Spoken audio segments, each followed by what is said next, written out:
Hello students, today I will be discussing aromatic compounds. How you will identify whether the given organic compound is an aromatic compound. So I am giving you a simple trick. Just remember the word CpCH. CpCH. C means cyclic, P means planar, C means conjugated, and H means Huckel's rule of 4n plus 2 pi electron. So if we see, benzene is an aromatic compound. The formula of benzene is C6H6. It is cyclic. It is planar, means the carbon here is sp2 hybridized. It has a conjugated system. Conjugated system means it has alternate double bonds. So double bond, single bond, double bond, single bond.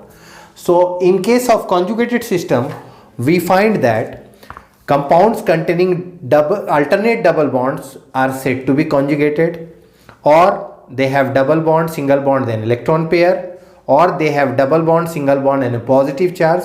So such compounds are said to be conjugated. Generally, the molecule having conjugation are said to be more stable. So the first condition is cyclic, the second is planar, third is conjugated, and fourth, one of the most important criteria to decide whether the given compound is aromatic, anti-aromatic or non-aromatic is Huckel's rule. So here Huckel's rule of 4n plus 2 pi electron for any values of n like 0, 1, 2, 3. If we get 6 pi electron, 2 pi electron, 6 pi electron, 14 pi electron, 10 pi electron, 18 pi electron, such molecules are said to be aromatic when they obeys the other condition like cyclic, planar, conjugated. So let's see few example. First is benzene. The formula of benzene is C6H6. It is a cyclic compound with the carbon hybridization is sp2. It has an alternate double bond, that means it is a conjugated system, and it obeys the Huckel's rule of 4n plus 2 pi electron. If you put n equal to 1 here, you will get 6 pi electron, and it has 3 pi bond, that means 1 pi bond is made up of 2 electrons, that means 6 pi electrons. That means benzene is an aromatic compound. The high stability of benzene is due to delocalization of pi electron. The high stability of benzene is due to delocalization of pi electrons. Now let's move to anthracene. It is a polynuclear aromatic compound and it has 14 pi electron. It has 14 pi electron. If you put n equal to 3 here, you will get 14 pi electron. It is a cyclic system. It is planar. All the carbons are sp2 hybridized, and it has a conjugated system of single bond, double bond, single bond, double bond, or we can say alternate single bond. So anthracene is also aromatic in nature. Anthracene is also aromatic in nature. Let's see another example, that is cyclopropanylene cation. So if you look at the structure properly, you will find that the carbon at the top having the positive charge is sp2 hybridized, and this pi electron can shift to the means you can say it is in conjugation with the positive charge. So pi electron can shift to the positive charge, so it will give rise to a conjugate resonating system. So it is an aromatic compound. It is an aromatic cation, you can say. It is an aromatic cation. It is an aromatic species. Let's see another example, that of the molecule or the species, we can say cycloheptatrinyl cation. So if you look at the structure properly, you will find that all the carbons are sp2 hybridized and there is a conjugation. So pi electron is in conjugation with a positive charge, so therefore it is an aromatic system obeying Huckel's rule of 4n plus 2 pi electron. So the total electron here is 6 pi electron. So cycloheptatrinyl cation is also aromatic. Anti-aromatic compounds. Anti-aromatic compounds are those compounds which fulfill the following 4 criteria. The trick remains the same, CpCH, but there is a catch. The catch is that it obeys Huckel's rule of not 4n plus 2 pi electron, but 4n pi electron. That you have to keep in mind. So there are lots of compound which are aromatic in nature, which gets huge, or we can say a lot high stability, and that's why they are formed in nature. But the most unstable compounds belong to anti-aromatic compounds.